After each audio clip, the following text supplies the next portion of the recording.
ঘরের জানালা বন্ধ করে মোহিত আরামে বসেছিল, ভুলবশত ভিতর থেকে দরজার চাবি লাগানো ভুলে গিয়েছিল। হঠাৎ তার চাচি ভিতরে চলে এল, সামনের দৃশ্য দেখে সে তৎক্ষণাৎ বাইরে চলে গেল, কিন্তু তার কাজ বন্ধ করা জরুরি মনে করল না।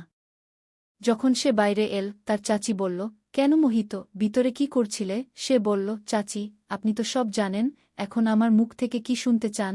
তখন চাচি বললেন, ঠিক আছে, কিন্তু তোমার কাজ বন্ধ করা উচিত ছিল। তখন সে বলল, চাচি, আমি কি করে জানতাম আপনি ঠিক সেই সময় ঘরে চলে আসবেন?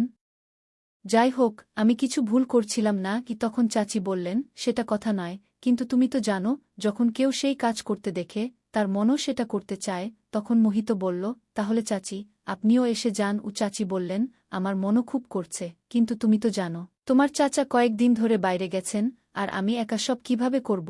তখন মোহিত বলল, চাচি, যদি আপনি খারাপ না নেন, আমি আপনার সাহায্য করতে পারি, আমি আপনার সাথে ভালোভাবে সব কাজ করতে পারি। তখন চাচি বললেন, তোমার মাথা খারাপ হয়ে গেছে। এর আগে যে চাচি আর কিছু বলতে পারলেন। মোহিত তৎক্ষণাৎ সেখান থেকে চলে গেল। যাই হোক, সে তো তার চাচির সাথে অনেক আগে থেকেই সেই কাজ করতে চেয়েছিল, কিন্তু বলার সাহস পাচ্ছিল না।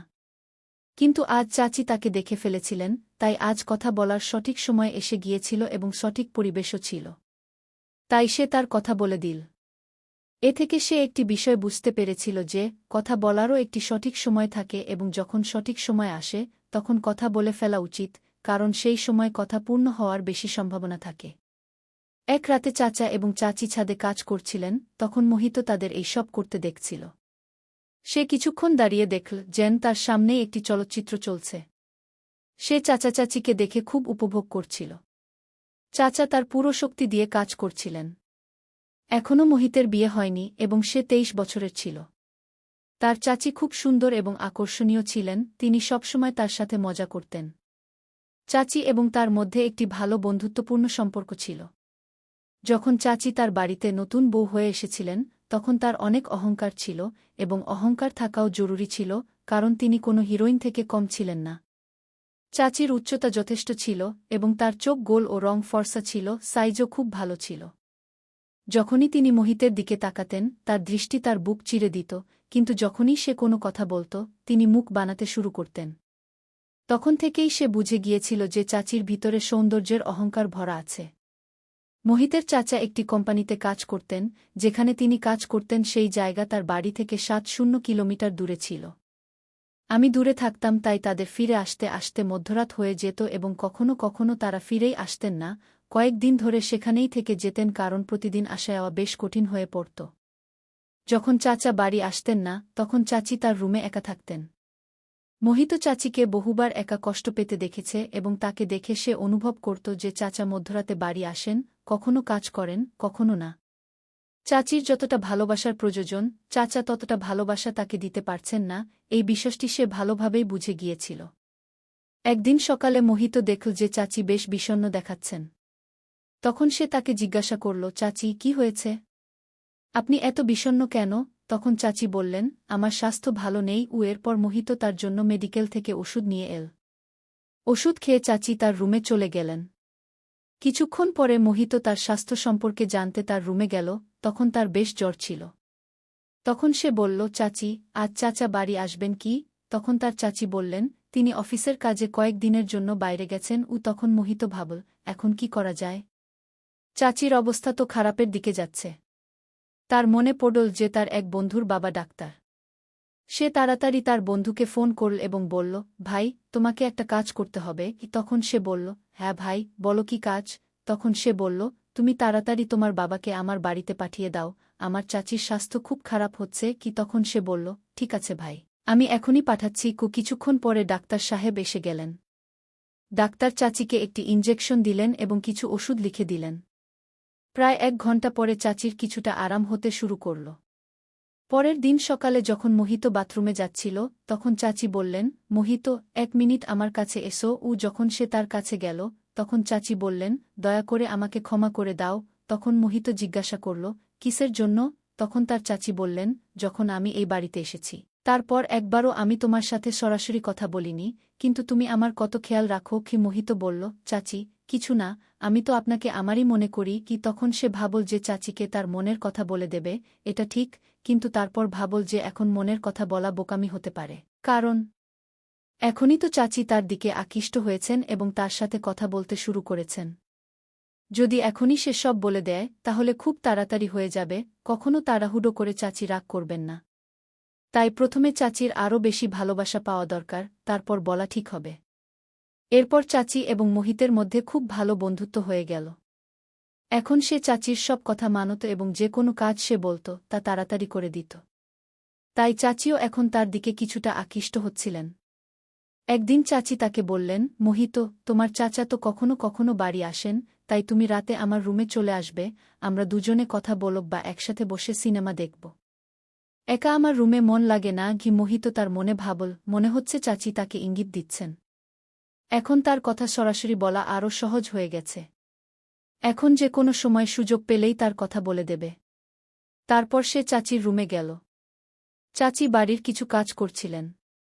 চাচিকে দেখে তার মন চঞ্চল হয়ে উঠল এবং সে তার রুমে গিয়ে মোবাইলে ভিডিও দেখতে লাগল। ভিডিওর আওয়াজ ফুল ছিল, যা পুরো রুমে শোনা যাচ্ছিল। সে বাইরের দিকে মুখ করে রেখেছিল যাতে রুমের দরজার দিকে কেউ আসলে তা বোঝা যায়। কিন্তু মোহিত তার মস্তিতে ভিডিও দেখছিল এবং আওয়াজ উপভোগ করছিল। তারপর সে টেরও পায়নি যে কখন তার চাচি রুমে চলে এসেছেন। চাচিও পিছনে এসে সেই ভিডিও দেখতে লাগলেন, কিন্তু মোহিতের তা টেরই পেল না। তারপর চাচি হালকা করে কাশলেন এবং যখন মোহিত ভিডিও থেকে চোখ সরিয়ে দেখল, তখন পিছনে তার চাচি দাঁড়িয়ে হাসছিলেন। তখন সে তাড়াতাড়ি ভিডিও বন্ধ করে দিল এবং একদম ঘাবড়ে গেল। চাচি তার কান ধরে বললেন, এখন কেন বন্ধ করলে? তুমি ভয় পেয়ে গেছ? তখন সে কিছুটা হেসে এবং কিছুটা ঘাবড়ে গিয়ে বলল, হ্যাঁ চাচি, ভয় তো লাগেই যখন কেউ ভিডিও দেখতে দেখতে ধরে ফেলে। তখন চাচি বললেন, ভালো, এখন তোমার ভয় লাগছে? তখন তো ভয় লাগেনি যখন রুমে ভিডিও দেখছিলে। তখন সে বলল, চাচি, কি বলবো, রুমে কি আছে জানি না, যখন একা থাকি তখন মন চঞ্চল হয়ে ওঠে। তারপর সে চাচির হাত ধরে বিছানায় বসল এবং বলতে লাগল, চাচি, আমি আপনাকে একটা কথা বলতে চাই, যদি বলি তাহলে তুমি রাগ করবে না তো? তখন চাচি বললেন, তুমি যা ইচ্ছা বলো, আমি রাগ করব না। তখন তিনি বললেন, যদি আমার রাগ করার ইচ্ছা থাকত তাহলে তুমি যা করেছ তা দেখে আমি তোমার চাচার কাছে অভিযোগ করতাম। এটা শুনে মোহিত সে একটু নিচে তাকাল এবং তারপর বলতে শুরু করল, চাচি, যখন আপনি প্রথমবার এই বাড়িতে এসেছিলেন তখন থেকেই আপনি আমাকে খুব পছন্দ করেছেন। তখন চাচি হেসে বললেন, আচ্ছা, তাহলে বলো, কি করব? তখন মোহিত বলল, চাচি, আমি আপনার সাথে একবার চাচি বললেন, মোহিত, কিন্তু এটা কিভাবে সম্ভব? যদি এ কথা তোমার চাচার কানে যায় তাহলে তিনি আমাকে ছাড়বেন না। তখন মোহিত বলল, চাচি, আমরা ঘরের লোকের চোখ এড়িয়ে কাজ করব। চাচি বললেন, না, আমি তোমার সাথে সেসব করতে পারব না। তখন মোহিত বলল, চাচি, আমি আপনাকে প্রতিশ্রুতি দিচ্ছি, এ কথা আমাদের দুজনের ঘরের কেউ জানতে পারবে না। চাচি বললেন, কিন্তু মোহিত, আমি তোমার চাচি। মোহিত বলল, তাতে কি? আমরা তো কিছু ভুল করছি না। তখন চাচি বললেন, তুই তো জানিস তোমার চাচা অর্ধরাতে বাড়ি ফেরেন ক্লান্ত হয়ে। কখনো কখনো তিনি আমাকে খুশি করার চেষ্টা করেন। মোহিত বলল, আমি চাচা সম্পর্কে সব জানি এবং এও জানি যে আপনি খুশি থাকার ভান করেন। এ কথা শুনে চাচির মুখ ম্লান হয়ে গেল। চাচির ম্লান মুখ দেখে মোহিত সত্য বুঝতে পারল। তখন চাচি বললেন, মোহিত, তুমি ঠিক বলছ। সময় কাটানোর জন্য সব হচ্ছে। আমি তোমার চাচার সাথে খুশি নই। তোমার চাচা শুধু এই অজুহাত দিয়ে তাড়াতাড়ি ঘুমিয়ে পড়েন যে তিনি দূর থেকে এসেছেন, ক্লান্ত, এবং এখন ঘুম পাচ্ছে। এখন তুমিই বলো, প্রতিদিন আমি কি তাকে খুশি করার জন্য জোর করতে পারি? তাকেও আমার কথা ভাবা উচিত। তিনি শুধু তখনই স্নেহ দেখান যখন তার নিজের মেজাজ থাকে। আমার কোনো খেয়ালই করেন না আমার মেজাজ আছে কি না। তিনি শুধু নিজের কথাই ভাবেন। এসব কথা শুনে মোহিত হতবাক হয়ে বলল, চাচি, তাই তো আমি আপনার এত খেয়াল রাখি। তাই তো বলছি আমি আপনাকে খুশি করতে পারি। চাচি, আমি আপনার প্রতিটি অনুভূতি ও ব্যথা বুঝি। তখন চাচি তার হাত ধরে শক্ত করে চেপে বললেন।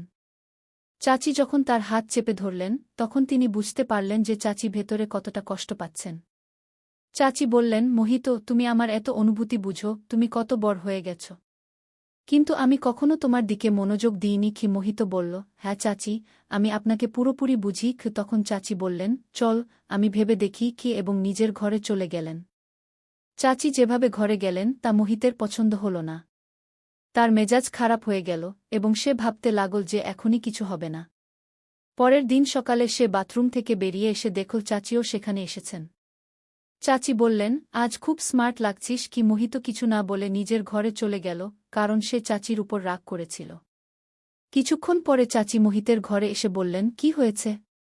তুমি কি আমার উপর রাগ করেছ? মোহিত বলল, আপনি আমার ঘর থেকে যান এবং আপনার কাজ করুন। আমি আপনার সাথে কোনো কথা বলতে চাই না। গিয়ে এবং সে কাজে বেরিয়ে গেল। যখন সে সন্ধ্যায় বাড়ি ফিরল, তখন দেখল চাচাও বাড়ি এসেছেন। এখন তার মেজাজ আরও খারাপ হয়ে গেল, কারণ এখন তার স্বপ্ন স্বপ্নই থেকে যাবে। চাচা তাকে দেখে বললেন, মোহিত, ঠিক আছিস তো? সে বলল, হ্যাঁ ঠিক আছি এবং নিজের ঘরে চলে গেল। কিছুক্ষণ পরে চাচা তাকে ডেকে বললেন, মোহিত, এসো, খাবার খেয়ে নিই। তখন সবাই মিলে খেতে বসল। মোহিত চাচির দিকে তাকিয়েছিল এবং চাচিও তাকে দেখে হাসতে লাগলেন এবং চুপ থাকার ইশারা করলেন। চাচা মোহিতের আগে খেয়ে বাইরে চলে গেলেন, কিন্তু মোহিত ধীরে ধীরে খাচ্ছিল। চাচি তার কাছে এসে বললেন, কি হয়েছে মোহিত? তুমি কি আমার উপর রাগ করেছ? মোহিত বলল, হ্যাঁ। চাচি বললেন, তুমি আমার কথা কেন বুঝছ না? এটা ভুল। মোহিত বলল, এতে ভুল কি? চাচি বললেন, তুমি তোমার ঘরে গিয়ে খেয়ে ঘুমিয়ে পড়ো। মোহিত বলল, আমি ঘুমাব কি না তা নিয়ে আপনার কি? আমি আজ রাতেই বসে থাকব। বলে সে নিজের ঘরে চলে গেল। সে মনে মনে ঠিক করল যে এখন যা হোক, একবার হলেও তার স্বপ্ন পূরণ করবে। যখন সবাই ঘুমিয়ে পড়ল, মোহিত তার ঘরের দরজা খুলে রাখল, যাতে চাচি বুঝতে পারেন যে সে ছাদে যাচ্ছে। সে ছাদে গিয়ে 2 মিনিট বসে থাকল। তখন সে পায়েলের আওয়াজ শুনতে পেল। পিছনে ফিরে দেখল চাচি ছাদে আসছেন। চাচি তার পাশে বসে বললেন, তুমি পাগল হয়ে গেছ? এত রাতে ছাদে কি করছ? তখন মোহিত বলল, আমি যা ইচ্ছা করব তাই করব। আপনি নিচে যান। তখনই চাচি তার হাত ধরে নিজের হাতে নিলেন এবং বললেন, মোহিত, ভেতর থেকে আমিও তোমার সাথে কি? এতটা বলার পর একটু থেমে আবার বললেন, কিন্তু এখন আমরা সেই কাজ করব না, কারণ এখন এটা আমাদের দুজনের জন্যই ভালো হবে। কিন্তু যে কাজ তুমি আমার সাথে করতে চাও, একদিন তুমি অবশ্যই করবে। শুধু একটু ধৈর্য ধরো। চাচির কথা সে বুঝে নিল এবং বলল, ঠিক আছে চাচি। সকালে আবার চাচি বললেন, মোহিত, আমার কথা মন দিয়ে শোনো। আমি বলেছি না বলে দেব। তারপর সকাল হলে মোহিত এবং চাচি চা পান করছিলেন, তখনই চাচা এসে বললেন, আমি তোমাদের দুজনকে একটা কথা বলতে এসেছি। এখন আমি আর কখনো ফিরে আসব না। আমি অফিসের কাজে বাইরে যাচ্ছি এবং প্রায় 3 মাস পরেই ফিরব। তখন চাচা বললেন, মোহিত, এখন এই ঘরের দায়িত্ব তোমার। তোমার চাচির ভালোভাবে খেয়াল রাখবে। মোহিত বলল, চাচাজি, আপনি নিশ্চিন্ত থাকুন। আমি এই ঘরের দায়িত্ব ভালোভাবে সামলাব। আর চাচির কথা হলে তারও আমি পূর্ণ খেয়াল রাখব। আপনি শুধু নিশ্চিন্ত থাকুন। তারপর চাচা বললেন, এখন থেকে 2 ঘন্টা পর আমার ট্রেন। তারপর মোহিত তার চাচাকে স্টেশনে ছাড়তে চলে গেল। যখন সে বাড়ি ফিরল, তখন চাচির মেজাজ খারাপ ছিল এবং তিনি কাঁদছিলেন। সে বলল, চাচি, কি হয়েছে? আপনি কাঁদছেন কেন? চাচি বললেন, কাঁদব না তো কি করব? তোমার চাচা তো আগেই কয়েকদিন পর পর আসতেন, আর এখন তো সরাসরি 3 মাসের জন্য চলে গেছেন। কথা বলে তিনি আরও কাঁদতে লাগলেন। মোহিত চাচিকে বিছানায় বসিয়ে বলল, চাচি, কোনো কথা নেই। চাচাকে তো তার কাজের জন্য যেতেই হতো। আর আমি তো আছি আপনার সাথে, আপনার খেয়াল রাখার জন্য।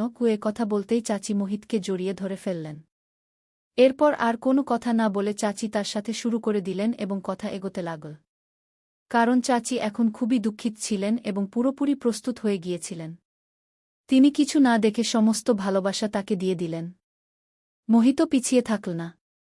চাচা তো সবসময় চাচিকে অসম্পূর্ণ রেখে দিতেন, কিন্তু আজ সেই ঘাটতি মোহিত পূরণ করছিল। সে সারা রাত চাচির পূর্ণ সেবা করল এবং পুরোপুরি উপভোগ করল। চাচিও দিল খুলে ভালোবাসা বর্ষণ করছিলেন এবং নানা অ্যাঙ্গেল বদলে বদলে পুরোপুরি উপভোগ করছিলেন। রাত প্রায় 3টার দিকে তারা দুজন ঘুমিয়ে পড়ল। পরের দিন যখন চাচি উঠলেন, তখন তার চেহারা থেকে স্পষ্ট বোঝা যাচ্ছিল যে চাচি সত্যিই খুশি। এরপর চাচি তার হাত ধরে বললেন, মোহিত, তুমি যে সুখ আমাকে দিয়েছ, তার জন্য আমি জানি না কতদিন থেকে তুমি ব্যাকুল ছিলে। মোহিত বলল, আপনি তো আমার কথা শুনতেই চাইছিলেন না।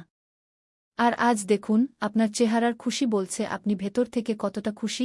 এরপর চাচি তাকে জড়িয়ে ধরে বললেন, থ্যাংক ইউ, আমার মোহিত।